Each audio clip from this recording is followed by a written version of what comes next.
live. This is News Today. I am Emefa Akosiadati, and in the bulletin this afternoon, to turn the valve. Here we go.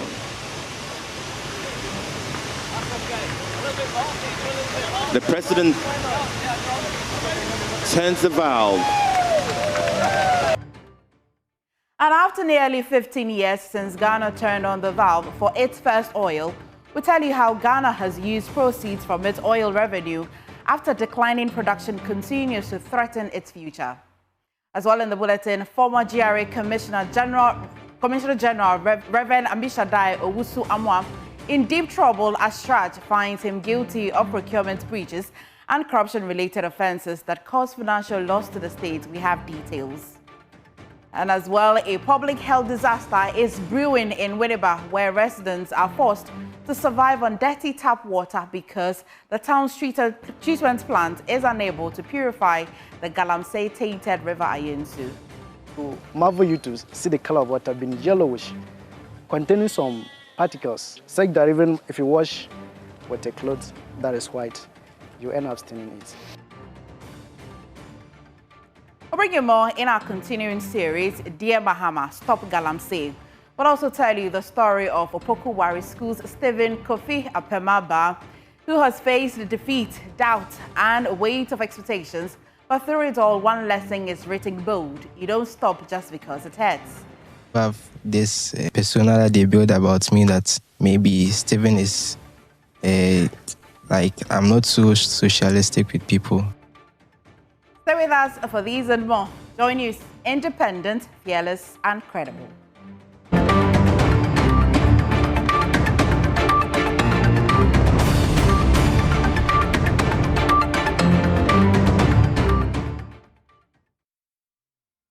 I appreciate your company this afternoon. And first in the news, nearly 15 years after oil first trickled out of the Jubilee field, Ghana has little to show for the windfall. A JoyNews research shows that since 2011, the state has earned over $11 billion from crude production.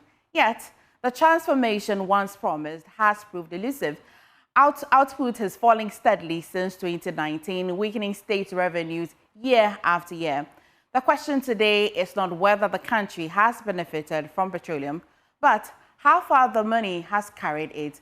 The JoyNews Research Desk has been finding out, and head as Kofi Agyei joins me in studio with that and has uncovered what he has uncovered. But first, let me take you on a trip back to memory lane when late President Evans Atta Mills first turned on the valve for the country's ever commercial oil production. Today, Wednesday, the 15th of December, 2010, it's a special day in the lives of Ghanaians. Today, we are pouring out our first oil from the Jubilee field. And we must give thanks to God for giving us this natural asset. And we must rejoice that after a long wait, the day has come. But it also means hard work for us. It means that we are assuming very serious responsibilities. And especially for those of us in leadership positions, we must ensure that the oil is a blessing and not a curse. I would like on your behalf to congratulate the Jubilee partners for the great work that they've done so far. In a matter of 40 months, they've been able to produce it. We assure them of our fullest cooperation. And may the good Lord continue to bless you and to bless all of us. Well, 15 years. Kofi, it's been 15 years. Tell me what we've been doing with our revenues. And surely we missed the late President Evans Atta Mills. Yeah. But after 15 years, this is what we have to show in terms of revenue, close to about $12 billion in revenue so far. But the unfortunate story behind this number is that if you look at both production as well as revenues that we are getting from our oil fields, it's continuing to decline year after year. And after we peaked in 2019, we've not seen a rise in both the revenue and as well as production. So in terms of production, how have we come so far in nearly 15 years 675 million barrels of oil have been produced, and I showed you how much we've been able to get as a country. But the question, today is, what have we been able to use that over 11 billion, dollars for? But in fact, if you are looking at where this money has been allocated to, or where it actually goes to, in fact, usually the annual budget fund amount is very, very important. GNPC, Ghana Stabilization Fund, and the Ghana Heritage Fund, which the first tranche of the free access money actually came from this part of, oil revenue. And in fact, if you look at the current, big push initiative, it will rely heavily on oil revenue. So as we talk about declining oil revenue, you should know that one thing that will be at risk could be the big push initiative, because it needs money. And in fact, if you look at the annual budget fund amount, this is what we use to support our fiscal budget every year. So now that oil revenues are dropping, what is going to happen to our budgets? And in fact, if you look at, how much has been allocated so far, we are looking at the cumulative distribution from the PHF, which you definitely will know that the biggest component in the last close about 15 years has gone to supporting our budgets every year. And this year, we'll be talking about how the oil has actually reduced. And in terms of where the money has gone to, MFA, you look at the top 4 so far. Biggest investment has been in infrastructure, road, rail, and other infrastructure. Just about 16.2 billion has gone to Ghana City, has gone into infrastructure. And the question we are asking is, do you really see, especially railway, do you really feel the impact? Thought. For road, yes. Rail, not sure. Well, and education and health, I told you about the free SHS program, which was relying heavily on the Heritage Fund and also oil revenue. 6.9 billion Ghana cedis is what has been allocated so far from oil revenue. Our great, modernization has also enjoyed close to about 2 billion Ghana cedis from oil revenue, and Ghana, investment fund also about 1.2, billion Ghana cedis. And definitely the last quadrant. And in fact, the reason why this is important is that the District Assembly Common Fund depends heavily on oil revenue, and as this is going down, we ask a big question, well, is it going to affect it? And then also amortization on our loans. Paying our loans is also dependent partly on oil revenues, close to about 874 million Ghana cedis spent so far. So in terms of what we've used our monies, our oil revenues for, that is what you have. In terms of the top 4, definitely road infrastructure coming first, education second. Health, agri, modernization. Interesting. There's some quite pressure on that oil revenue. It may need some oil itself to re-engineer itself, right? Exactly. Well, Kofi, stay with me. This afternoon, the former Commissioner General of the Ghana Revenue Authority, Reverend Dr. Mishadai Owusu-Amwa, is in deep trouble. He has been found guilty of procurement breaches and corruption-related offences that cost the state a financial loss of almost 9 million cedis by the Commission of Human Rights and Administrative Justice, SHRAJ.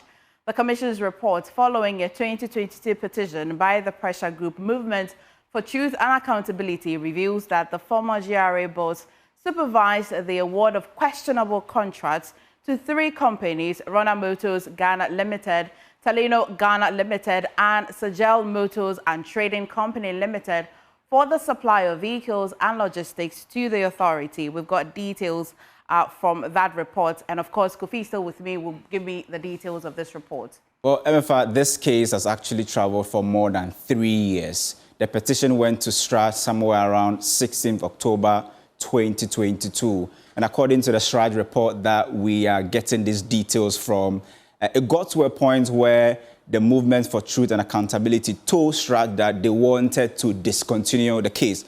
And SHRAJ looked at the case and felt that they also had interest. They felt that they had to investigate this issue, because at that point where the movement was requesting that they withdraw the case, they had already done some interviews and the investigation had been in advance. So they felt they had to go ahead.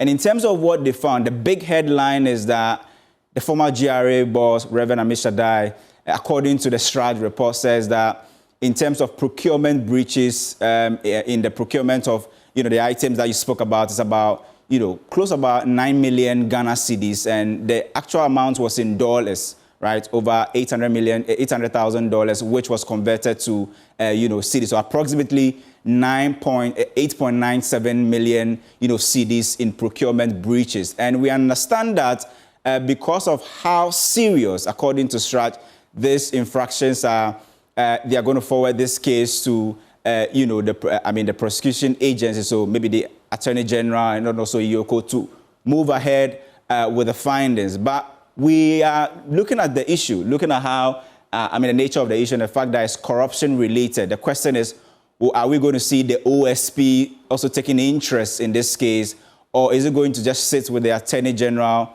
for prosecution? But it looks like Strat has taken some time, close about more than 3 years. So 3 years and about 20 or, I think about 3 months or so to actually come to this conclusion. And so the next step, according to that Strat report, is prosecution. And that big headline figure is the fact that they believe that because of the procurement breaches, Reverend Amishada Owusu has actually caused financial loss to the state to the tune of approximately about 9 million Ghana cedis. And a quote in that report suggests that because he sits at the top of the hems of affairs, he definitely cannot be separated. Exactly, and there was one big question of whether there was a direct personal, benefit. Strat didn't really go direct on that, but just like you said, because they believe he was at the helm of affairs, he cannot take himself out of this, equation as far as this procurement breaches are actually concerned. His roles are quite different because he's already a person of interest for the OSP, but we'll definitely be following this. Kofi, thank you so much. Now, away from that, management of the University of Ghana has bemoaned an increasing level of staff attrition rate, compounded by a slow recruitment process for timely replacement. The situation, according to management, is as a result of delay in government approval for recruitment processes. First, listen to the Vice Chairman of the Public Accounts Committee, Davis Opoku, who raised concerns over students complaining about consistent delay in the release of their semester results. But there's been some concerns with respect to release of results and delays that come with it.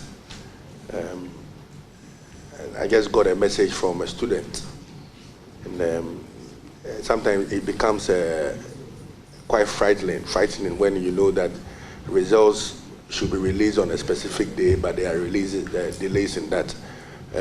What is the university doing to address this concern and the assurances that you give to Ghanaians on this day? Thank you.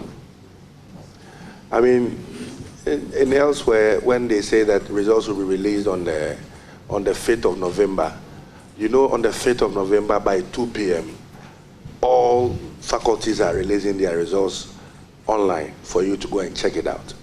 But if it happens that we are told that results will be released on this day and there are delays, it hurts the blood pressure of students.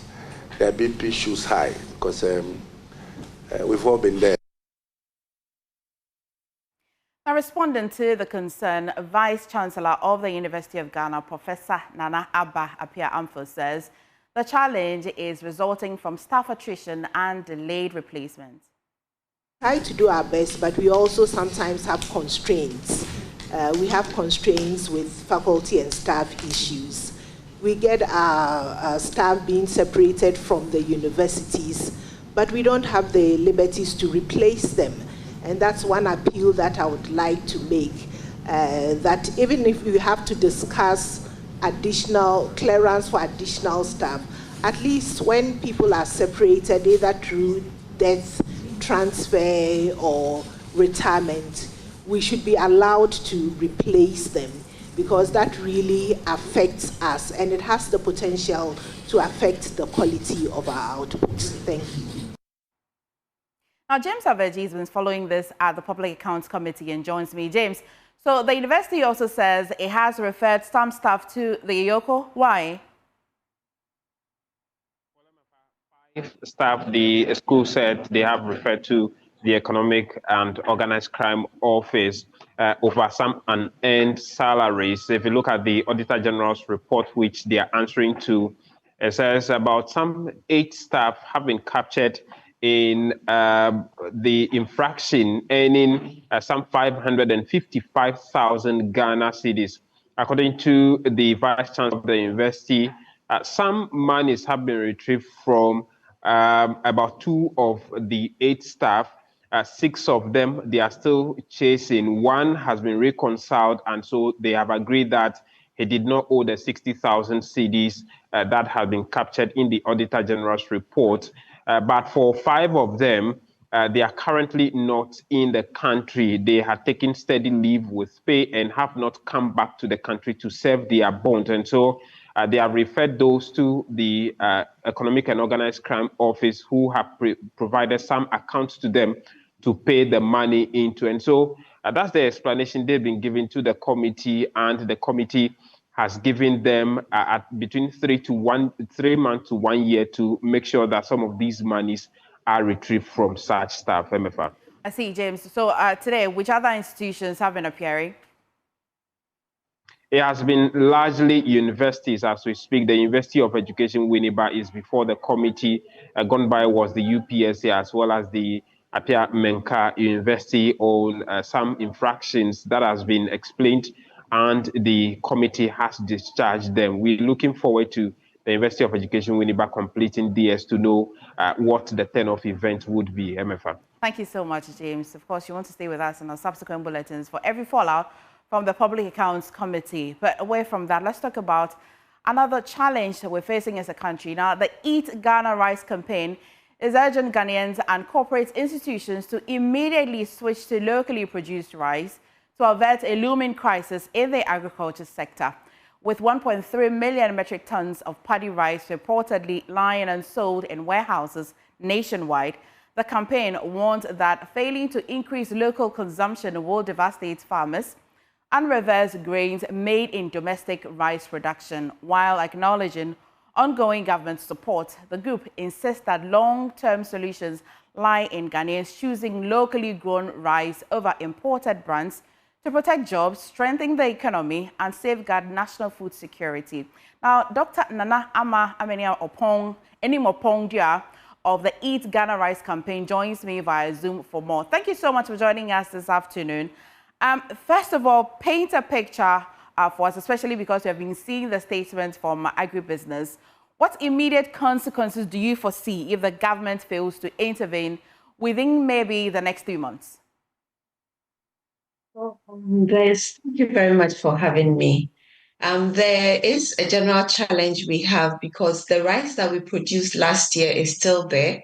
We don't have good storage facilities, and people have started harvesting more rice now. So that's why we have this 1.3 million metric tons of paddy that is just sitting. So if we don't mop it up and we don't eat it, what it means is that we're going to harvest more rice, and then we are even going to have a more serious problem in the coming days. Yeah. Well, Doc, surprising, because I thought everybody in Ghana loved rice. What do you think is the challenge? Why aren't we consuming it? Well, we don't have just Ghana rice in the system. We have imported rice as well as Ghana rice. And initially, the challenge is that most people felt that Ghana rice was not good enough. But we have worked so far with the Ghana Standards Authority and the Food and Drugs Authority. And so now the quality of the Ghana rice we have is very, very good. So first of all, the purpose of the Eat Ghana Rice campaign is to make sure that people are tasting the Ghana rice, they're able to eat Ghana rice, and they enjoy choosing Ghana rice over the imported rice. Right. This is a matter of palate and taste, right? And so beyond the campaign, what are you asking government at least to do? You have mentioned there are a lot of imported rice in this country, which I think that's impacting the consumption of the locally produced rice. What do you think government should do? First of all, there are issues with land development. Rice is not like maize or the other crops, cassava, where you can just plant directly like that on any farm or piece of land. Rice needs proper land development. So we need to look at land development issues. So look at the whole chain so that we get a consistent supply of rice, not just production. What tends to happen is that we have rice, we do a campaign, everybody should eat Ghana rice, and then we consume Ghana rice, and then we don't have enough again for the consumers. And so as a result of that, then people switch to the foreign rice. So what we're saying is that government should support right from the beginning where we are producing the rice, and especially to input supply, as well as supporting with some of the millers to be able to mobilize funds. They need funds to be able to buy the paddy from the farmers. Let me quickly add that when they were producing last year, we had this dollar CD issue. So farmers bought inputs at very high cost, fertilizer, seed, and all of those things at very high cost. And at the time that they started harvesting, then the CD started stabilizing, and the dollar was also going down. And so what that meant was that then it became very cheap to bring in foreign rice as compared to the Ghana rice. And so now the farmers are stuck. They produce at very high quality cost, and yet they can't sell at the same cost. So in that sense, that's where government should also intervene and make sure that buffer stock is buying at appreciable prices so that farmers don't make too much of a loss. Whilst we also go on with the campaign for people to buy Ghana rice. Well, Doug, you know that people will be people, right? How tough do you think the government should be? If you look at the agribusiness statement again, and I like to reference that, they mentioned that the LI 2432, I think it regulates soybeans. That is quite straightforward. It at least puts a ban on the importation. Correct me if I'm wrong. Do you want the government to be very tough on the importation of rice so that we don't have a choice? Because, of course, I think if you left people, they will make choices. Yeah. It's a gradual restriction in the importation. As you know, we don't produce as much rice as we need. So if we do 100% ban at this point, then we might run into problems. But we are looking at cutting restrictions, and we should be persistent with it. Because sometimes we say, okay, we are banning it partially, and then before we realize, we open it up again, and there's smuggling from neighboring countries and all of that. So government, we should be consistent. If we insist that this year we are bringing in 40% of imported rice, then we stay with it and we do it across the years instead of the moving up and down. Sometimes we open it up and sometimes we don't. Well, thank you so much, Dr. Opondia, for joining us on the news today. We'll carry the campaign along with you. Now, this afternoon, there is a looming public health crisis in Winneba. Residents say their taps are no longer delivering potable water, but danger. For over a year, brown, muddy liquid, almost raw river water has been flowing into homes. Many families are left with no option than to use the contaminated water for their domestic purposes. Others have turned to using seawater. The Winneba Headworks simply cannot clean what illegal mining has polluted upstream. In this edition of Dear Mahama, Stop Galamsey, Winneba residents are pleading with President John Mahama to fulfill his promise to end illegal mining.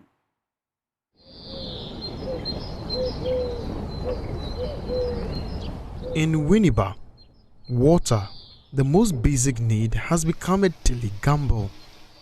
Taps run not with clean water, but with murky, brown liquid that stains clothes, and residents say now threatens their lives.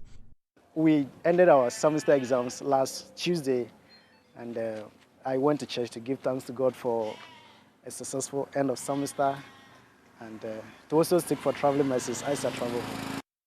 Meet Amos Indam, a level 300 student of the University of Education, Winneba. Today should be a joyous day. He just finished his semester exams and went to church to give thanks to God. But his biggest worry is not his grades. It is how to stay clean in a town where water has become a hazard. The issues of water has become a threat in the life of the people of Winneba, especially these very jurisdictions where I live. Some of us have to resort into going to fetch water from the sea, the salt water. And of course I did. Amos is not asking for miracles, only colorless water, the kind he once learned about in class. Per what I was taught when I was in basic school, water is colorless. But this very time, water has become something different, especially in the morning. When you go to fetch water, it will marvel you to see the color of water being yellowish, containing some particles, such that even if you wash with a cloth that is white, you end up staining it. so much afraid. So I'm not going to wash here. I'll take it home and wash. Because if I do, that will end its lifespan. So I'm not going to wash it here. So where are you going to wash it? Where are you coming from? I'm from Water region. So when I get home, as long as I'll be here, so I'll put it when I get home anytime I wash. But before we started exams, I was admitted 3 times. And I think it's as a result of the water. Not that I drink, but when I bath, after finishing, I feel some scratches on my skin. And I want to believe it is because of the chemicals, mercury, that they actually used for the mining activities. Is what is given. And so it's having a greater impact. Not positive impact, but a negative effect on our health. The Winneba headworks is suffocating.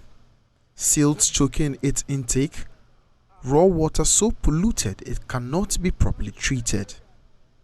And as the system gasps, an entire community finds itself drowning in uncertainty. That's the reality. We source our water from one of the rivers in Ghana. And I think it's one of the rivers that major galamsey activity is also operated on. And so if the water is polluted, it is obvious that the water we get here will also be polluted. So according to the line, and when you ask, they say now because of the galamsey, the water was people used to use so many chemicals before it would be neat. Winneba is full of amoses. Still on the fight against illegal mining, 5 Chinese-owned warehouses at Anyankwanta in the Ashanti region have been shut down for stocking and fabrication of Shamfang machines and other illegal mining equipment. The operation, spearheaded by the Environmental Protection Authority, comes after a declaration on the ban on the Shamfang machines and their fabrication. Hundreds of such equipment were found in their warehouses, which is supposed to be used for storage of spare parts. CEO of the EPA, Professor Nana Amabran-Kluche, says the operations will be replicated in other regions affected by illegal mining.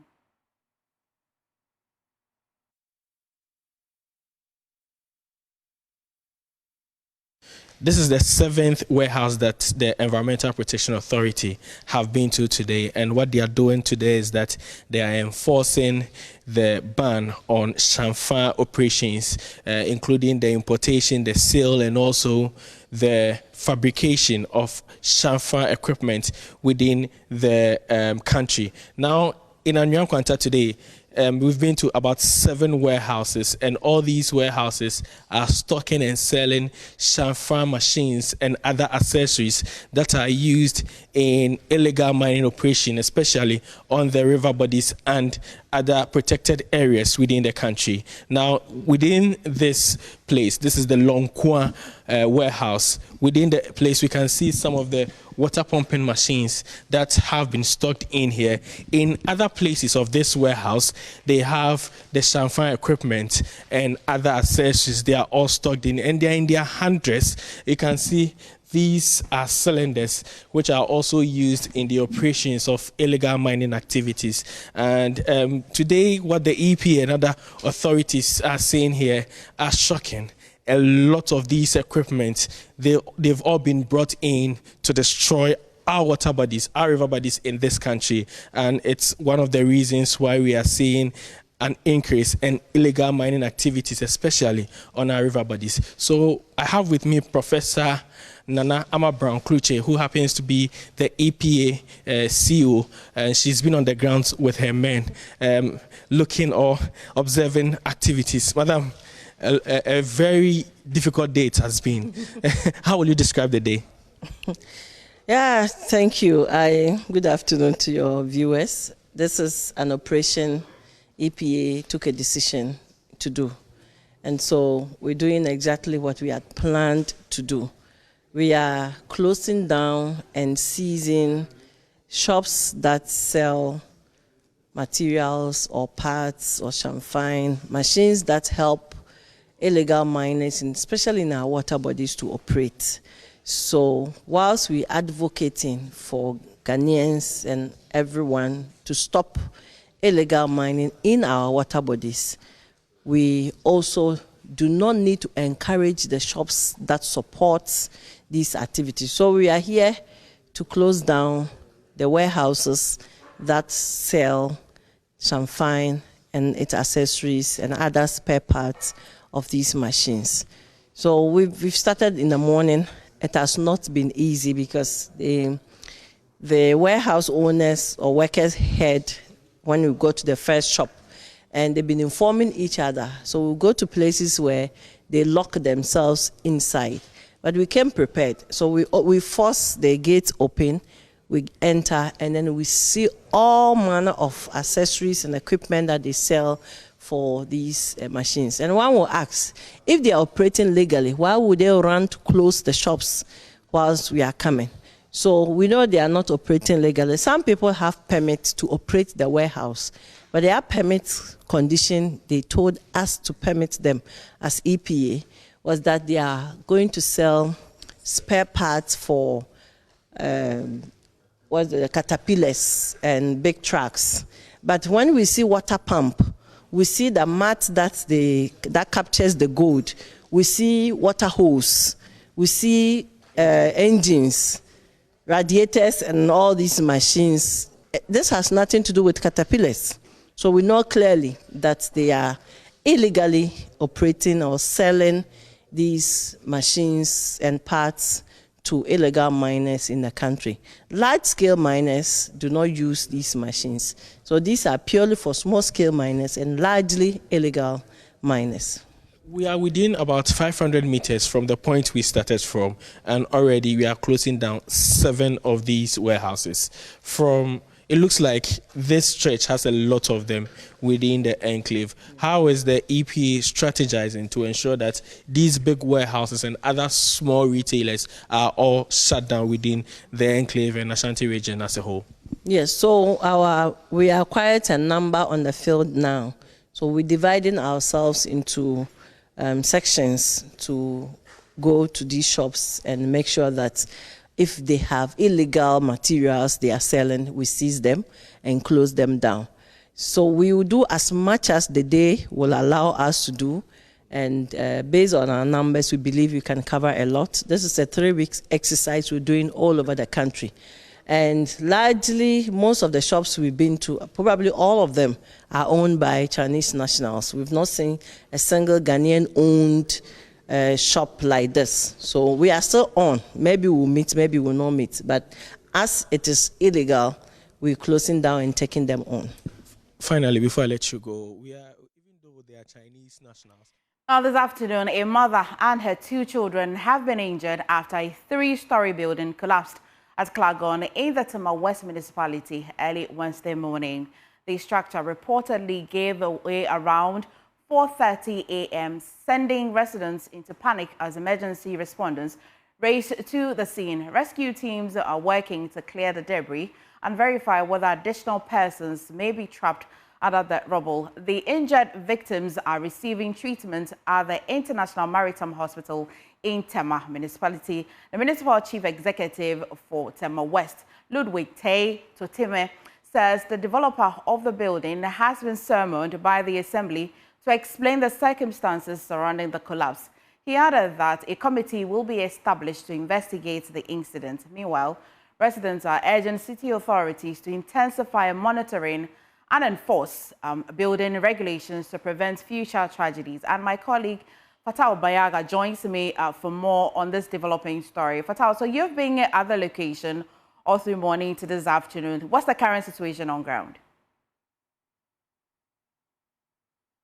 So currently the officials are clearing the rubble of the 3-story building which collapsed earlier today. At the moment, the authorities say that they are clearing the rubble to be sure that more people are not trapped under. The reports that we have here are that a woman and her 2 children, I must say, were injured following this particular development. But as I speak with you, officials from NADMO and the Ghana National Fire Service, all of them are still here trying to ensure that the situation is done rightly. But I have the Municipal Chief Executive for the Tema West Municipal Assembly right here with me. Honorable, thank you very much. You're live on Joy News. Talk to me about this situation. When you got here, what have you picked so far? So we got here in the early hours of the day as I got a distress call from the assembly member for the electoral area. When we came, we initially assessed what the situation was. We asked around if there could be anyone trapped under. We spoke with the immediate neighbor who has been affected heavily. As you well know, his wife and then their child got injured, but they are responding to treatment. Actually, the wife just came, but the son is also relaxing in there. There's a little bit of trauma involved, you know. They were asleep when it happened, somewhere around 4 a.m. So the little one is a little traumatized, but with time, hopefully, it will get well. But based on your preliminary checks, what might have led to this particular collapse? So I would immediately put it at supervision. So the developer actually made an application to the assembly, but didn't follow through to get the requisite permit. He has been cautioned by our task force to stop work and come to the assembly, and has refused. So I would say the initial investigations from the engineer shows that some of the quality of work that has to go into this, looking at the bricks, it didn't go in there. But did you do a follow-up when you asked him to come to the assembly? So he was cautioned for 2 weeks. We are still in the 2 weeks duration. It has not elapsed yet before this happened. Actually, a couple of days ago, someone made a complaint about this particular building. So there was a follow-up that was made. But because his time frame had not elapsed, we were waiting on him because he had actually traveled. He's in Kumasi as we speak. To put into right perspective, he is actually managing it for the owner. So he is in Kumasi, but the owner is not within the jurisdiction. She's traveled outside of the country. Yes. Thank you very much, Honorable. So this is the current situation. They are clearing the rubble at the moment to be sure that there are more people trapped under this particular structure. And that's the situation here at the Klagon area where a 3-story building collapsed early this morning. Fatal Bayaga for Joy News, Tema West Municipal Assembly. Well, thank you so much, Fatal. You're watching News Today. Please stay. Winston Taki is back and brings you some business updates.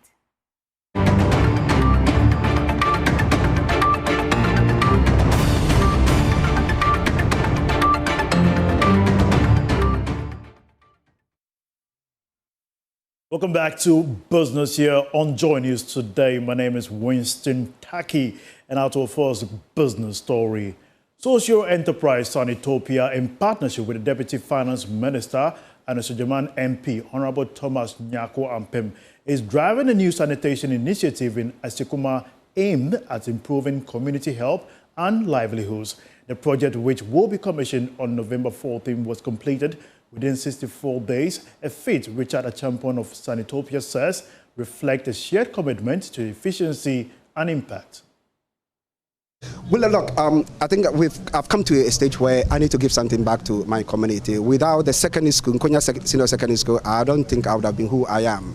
So I got to a point where I felt that it is time to give something back to our community. All of us have to give something back to our communities. Government alone cannot do everything. We have to come and help our communities, build stronger communities for ourselves. And the toilet, the first facility we constructed at Nkonya Secondary School has benefited at least 300 girls every single year. And we know the lifespan of that toilet is going to be about 10 years. So if you multiply that, you see the impact that that particular facility has made to the children at Nkonya Secondary School. You are as strong as the community in which you operate. You know, if you don't invest in your community, you are not strong. Invest in your community. Healthier communities will make your organization stronger and you as a person stronger. So that is what we do. We invest in the community in which we operate. In another development, Minister for Communication, Digitalization and Innovation, Honorable Samuel Nate George, says government is committed to supporting private sector players to expand Ghana's digital ecosystem. He was speaking at the launch of the new digital reality ACR data center in Accra, a major boost for the country's digital infrastructure. The launch of the Digital Realities ACR2 data center in Accra marks a significant milestone in Ghana's digital transformation agenda. Facility is expected to strengthen data storage, cloud computing, and connectivity services across West Africa, making Ghana a key player in the regional digital economy. Minister for Communications, Sam George, said government will continue to partner with private sector investors to drive innovation and digital growth. You have quite a number of them that have come up, and I'm excited because then what it also does is it creates some level of competition. This, I'm told, is a 1.7 megawatt facility. We've inspected both the power, the storage, the rack space, the server rooms, and it's obvious that thoughts and process have gone into this, and so we welcome them into the ecosystem. We are going to continue to work with them as government to put in place policy that drives demand. Managing Director of Digital Reality, Joseph Quantin Kumor, said the company is ready to collaborate with government and other stakeholders to power Ghana's growing digital economy. So what value do we bring to our customers through ACR2?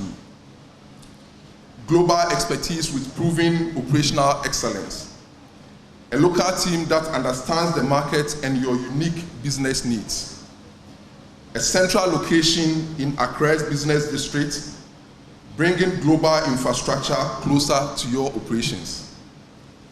The ACR2 data center is expected to attract more global investment and enhance Ghana's competitiveness in the digital space. That's all for business. Up next is Showbiz.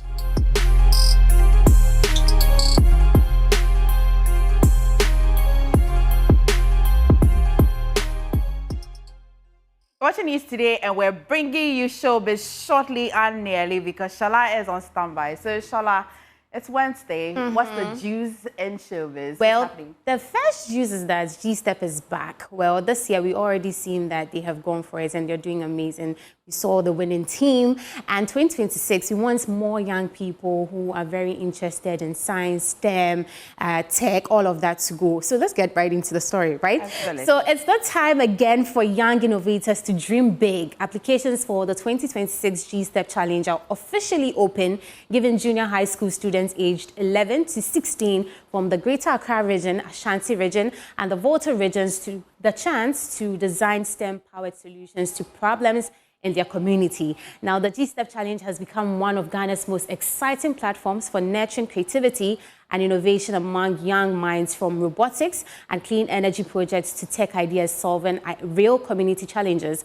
Now, registration is still ongoing, and as a new season of innovation begins, we take a look back at how the 2025 edition inspired hundreds of young minds across the country.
Of the G-Step Challenge 2025, the technocrats Innoware.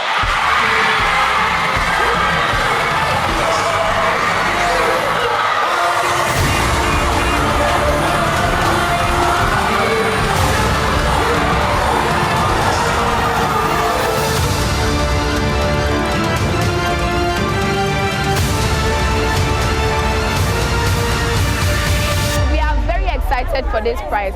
And thank you very much, G-Step. Thank you very much, all those who partnered, all those who sponsored, all those who were here today. God bless you for this award.